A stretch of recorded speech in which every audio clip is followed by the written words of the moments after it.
Ladies and gentlemen, now let's straight away go to the Masterclass session, IIBX, the gateway to India's gold.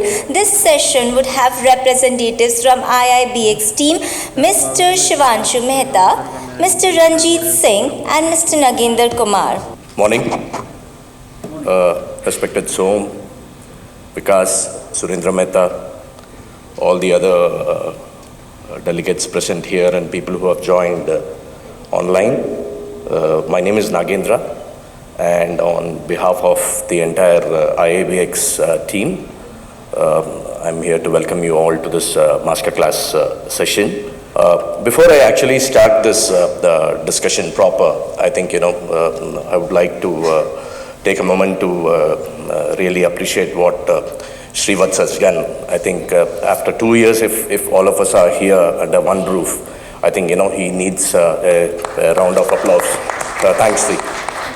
And next time you should ensure that, your network dinner doesn't stretch beyond a certain time. And see, the bullion exchange or spot exchange, whatever it is called, the last 5 years, I mean, wherever we were going, that was the topic in almost all the panels, right? And from 2015-16 till date, a lot of work has been done. Special mention to World Gold Council, IBJA, IGPC, and a lot of industry experts have contributed to how the framework has to be built. But today, the culmination of all those efforts has resulted into formation of IIBX. So I'll briefly set the context of what IIBX is all about, and then I'll have my partners from the consortium to explain you on the product modalities. If we are here today, 3 exchanges, we compete with one another in some form or the other, but if you are sharing the stage, and if you're going to talk about a uniform platform, I think, the credit goes to the IFSCA regulator. A special mention to Mr. Indranjeet Srinivas. Under his leadership and dynamism, I think, things have progressed a long way from when it started way back in March. So we heard it from the other panels also yesterday. I don't want to be sounding like I'm, flattering too much.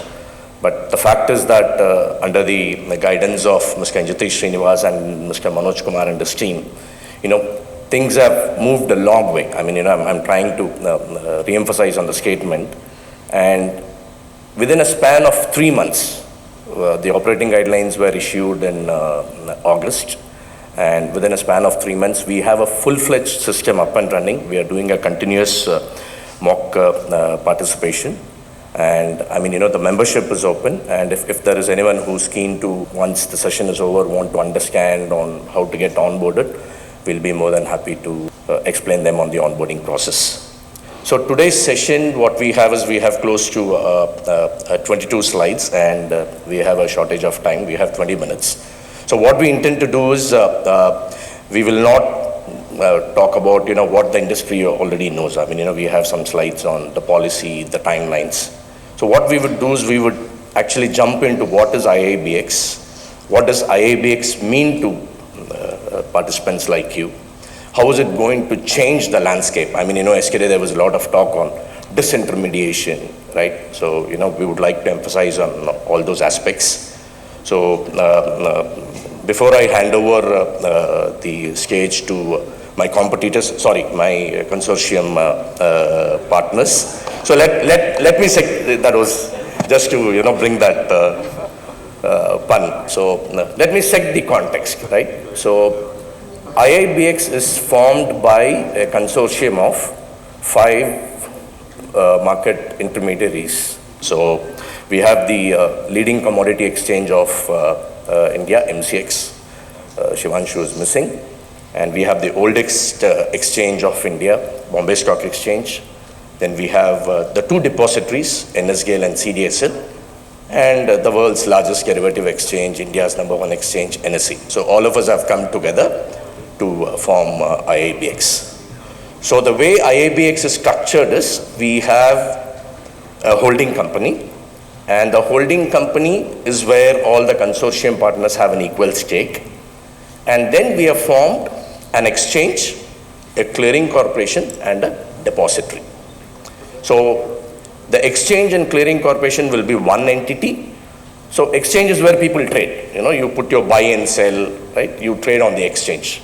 Clearing corporation is the entity which is going to guarantee you the settlement, right? When you're buying or selling, the clearing corporation steps in and says, you guys don't worry, irrespective of what you do as a transaction, I am here to guarantee your transactions. Why is the depository coming into the picture? I mean, this is something new. We have never heard of a depository as far as bullion transactions are concerned. The depository has come into the picture for the simple reason that all the transactions will be traded in the form of a bullion depository receipt. The executive director of SEBI was mentioning EGR. So EGR is a concept at onshore and BDR is the concept at IIBX. So whenever there is a gold which is going to get deposited in the vault, again, the vault will be managed by the depository. So as we speak, there is only one vault which has been empaneled. So how does it work? The vault comes to the depository. The depository scrutinizes the application, goes to IFSCA to seek approval and recognition of vault. So as we speak, we have only Sequel who has set up their vault and they have been approved as a vault manager. So whenever there is a gold which is deposited in the vault does the standard checks and balances, the due diligences, and then there is an electronic entry created in the depositor's name in the books of the depository. So if let's say a global supplier, JP Morgan, Amar wants to deliver some metal. If Amar is bringing in 500 kilos, so he goes to the vault, he deposits with an assumption that Amar has got an account with the depository. So Sequel will do the checks for the 500 kilos, and for every bar there is a receipt number which is created. This is to ensure that there is a traceability which is built in right from day one. So Amar's account gets created with 500 BDRs, assuming that he has delivered a 1 kilo bar. Now Amar can trade on the exchange platform, and when people are buying, so what the clearing corporation will do is, at the end of the day, depending on who has got positions, it will instruct to debit the seller's account electronically, the depository, and the buyer's account is getting credited. So there is an instant DVP happening as far as the settlement is concerned. When I say DVP, it is a delivery of the BDRs against receipt of payment. Now I have an electronic receipt in my account. So what do? Now I go back to the vault to extinguish. So we have defined SOPs. It is part of the presentation, but I'm not sure whether we will be able to cover it. So I'm just trying to set the context. We will circulate the presentation. So once you have the electronic entry of receipts in your account, you can go back to the vault and say, I want to extinguish. It's like a redemption process. You have to extinguish, so your electronic entry will get wiped out, against which you will be given a physical gold. We are trying to work on a revised model as far as customs duty is concerned. We want to move away from the existing tariff value. We are working on various models. We are in dialogue with the customs officials through the IFSCA team. We are trying to propose either a benchmark model or a transaction-based model, so that we keep a complete trail of all the transactions, so that at any point of time, if they say transaction price, so we will be in a position, there is an online integration happening with SEZ as well. So the SEZ systems will know at what price you have transacted and which metal is going to get imported into the country. So that's where we stand. So I will now ask Mr. Ranjit to take over and explain. See, some of these slides are known. I mean, we don't want to reinvent the wheel or try to explain the experts as, on the timelines. And I'll ask Ranjit to talk on the participant structure, the products, and what's the road ahead. Ranjit, please. Good morning, everyone.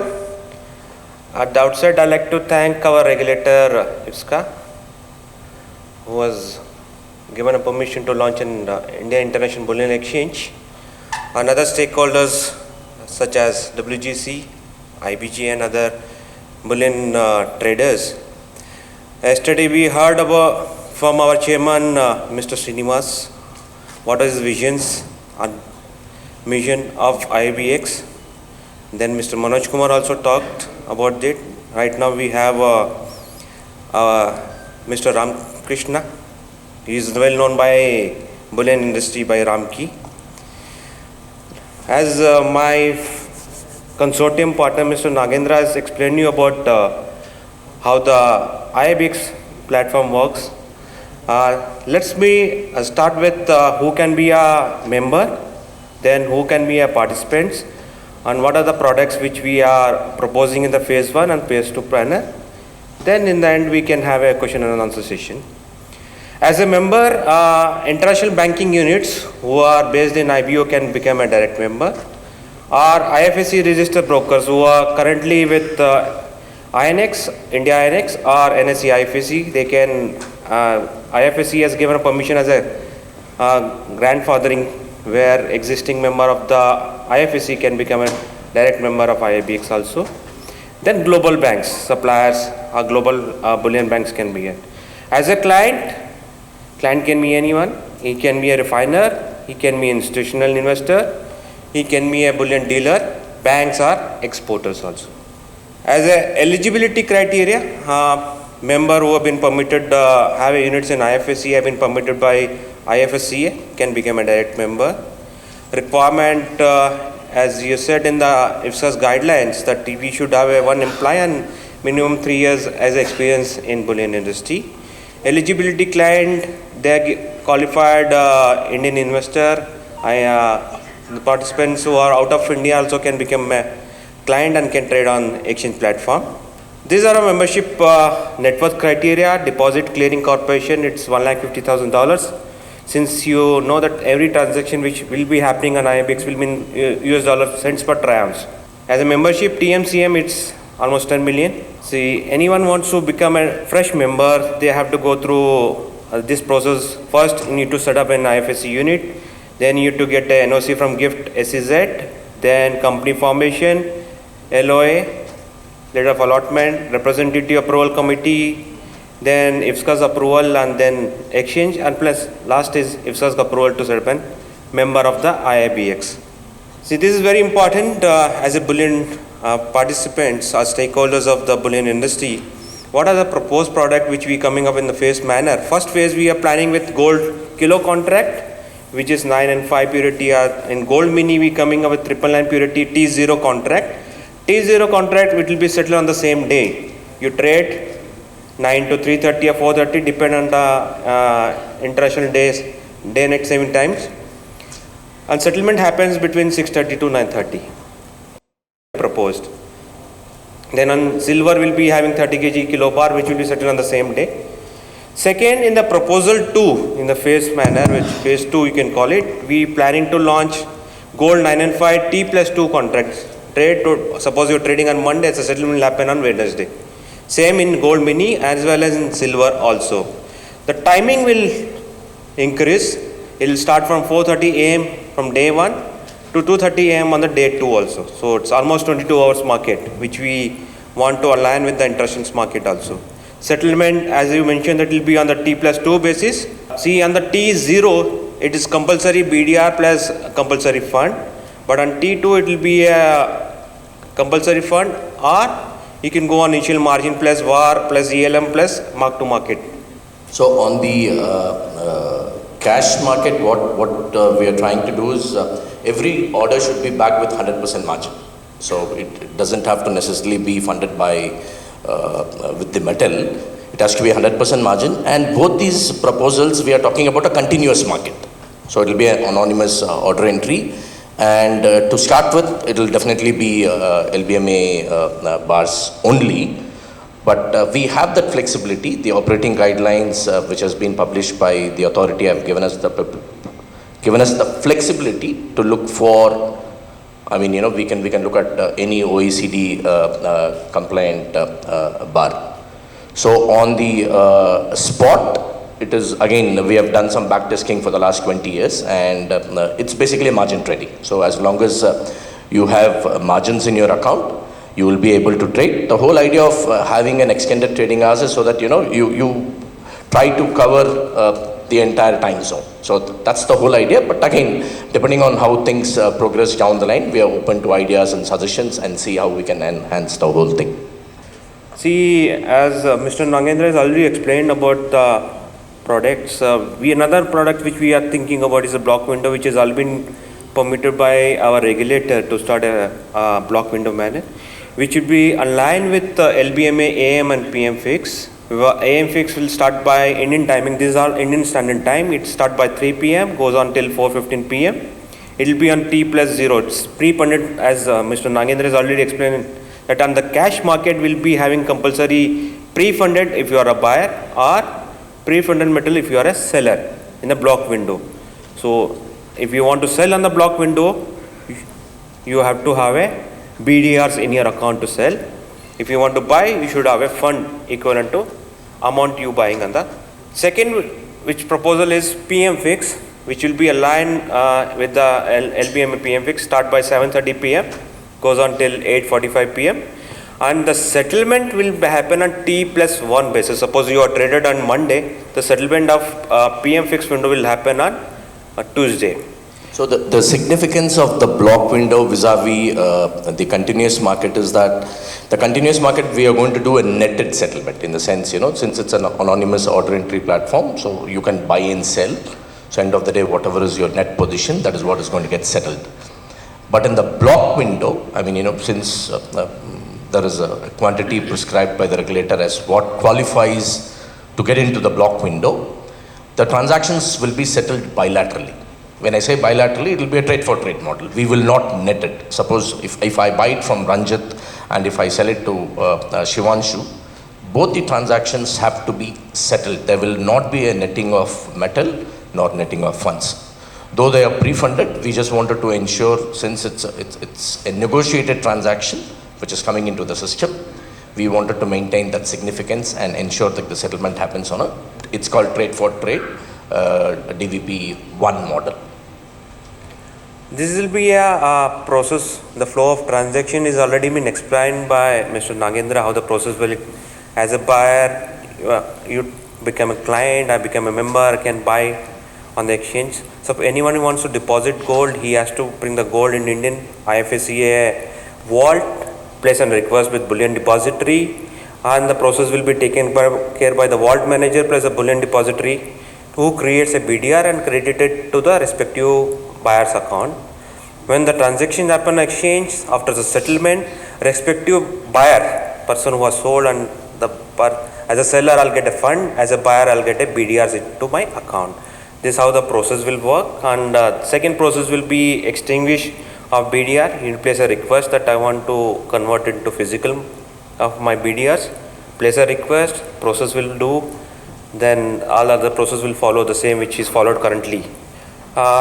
This is how the bullion movement happens. Global supplier, or you can call the supplier of the bullion.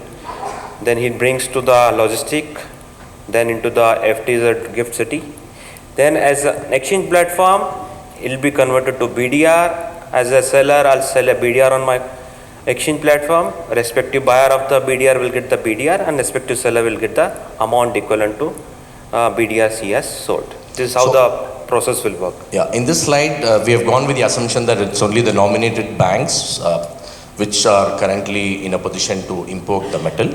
But yesterday, we heard from a lot of speakers and even from our regulator that, there could be a paradigm shift in terms of new entities coming into the system to import.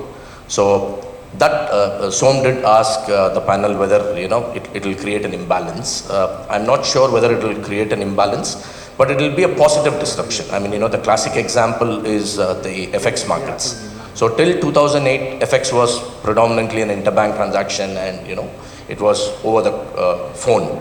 But once the FX, the rupee dollar, started trading on the exchange platform, it brought in a completely a paradigm shift, and a new set of entities have taken up the responsibility for allowing corporates to hedge on the exchange platform. And today, all of you will be surprised. The number one broker as far as FX volumes, NSE with a lot of humility, I'm saying we have close to 75% market share in FX. So the number one broker as far as FX transactions is concerned was not existent when FX was launched on the exchange platform, and they're not a bank as well. So when disintermediation or whatever you call it, when new entities are allowed to import, it will ensure that the others adapt themselves to survive. I mean, if you're not able to adapt yourself to the positive structure which is going to get created, I mean, obviously, I don't want to use the word perish. You may not have your business up and running. This is the trading activities. Who, as a member, what other activities I can do? Handling of BDR, SEZ imports and BDR creations and everything. I'll skip this. We'll move on to next value for industry stakeholders. What we are planning to do it. So, see, what we have planned as of now is continuous markets. That's our cash as well as spot. And what we are also working on is deferred contracts. I mean, we did an extensive study of the other markets. So deferred contract is nothing but a long dated future. I mean, Shanghai has got 6 months future as well as another contract which is perpetual. It is like in equity parlance, you can call it a continuous net settlement. So, you keep your positions. So if any of the entities are looking to hedge, right? So instead of saying, come onshore or look at any other international markets to hedge. If you have a membership here and if you're trading on IIBX, why don't you use the deferred contract to hedge? That's number one. And the second thing is we have got the basic structure in place to address GML transactions. So that we don't miss out any of the entities in the entire value chain. So once we test the waters with our cash and spot products, I mean, it will be a matter of 3 to 4 months by when, we will have clear guidelines on deferred contracts as well as the GML transactions. I think these are the SOP standard process which we be followed by the vault as a member, as a client also. We'll skip this part. This is withdrawal process as simply explained by Mr. Nagendra how the process will work. Placing a request with the BDR and with the bullion depository and follow the process which is being followed. I think we are running short of time. So a lot of slides I need to skip now. This is strengthening India as a global hub. I'll ask Mr. Nagendra if he wants to pitch in on this part. See, any change to move things from unorganized, I'm sorry to use the word unorganized, to an organized way of doing things will bring in transparency. The most important thing is transparency. And if the transparency is being projected through a governance framework, I mean, what more does the industry need? And when you talk about a governance model where there is a transparent way of trading, it will obviously help in better price discovery. And if we are talking about new entities coming into the system to import, right, and with our regulator playing the role of a developer they're much more forward looking in terms of how they want to build the market, keeping the industry expectations as part of their framework. I think that's the best thing according to us which will happen to the entire industry. So price discovery, transparency, and 5 leading institutions are giving you the platform. I mean, you can be rest assured of what the systems are, how the interfaces would be. And Rome was not built in a day. I mean, I just want to end by saying that we are testing the waters, but you can be rest assured that we'll do our best to ensure that we all grow along with the industry. Thank you. Thank you all. Thank you, Mr. Srivastava, for giving this opportunity. And one, before I end, Mr. Soman asked a question on KYC yesterday. What sort of KYC structure, if I may respond, Mr. Som. So today, IFSCA has not come up with an exclusive KYC framework. So what they have said is, as far as the onshore participants is concerned, when I say onshore participants, I'm referring to the domestic entities, the existing KYC structure holds good. But what we are proposing for the offshore entities is, SEBI has come up with a beautiful framework for EFIs. eligible foreign institutions. So we are going to look at all the offshore entities as eligible foreign institutions, and for them, the FPI Category 2 KYC norms will kick in. So again, I mean, if they are going to get onboarded by a broker or a bank, we are going to shortly publish the same that they have to stick to the FPI Category 2 guideline, which is a time-tested framework. Thank you.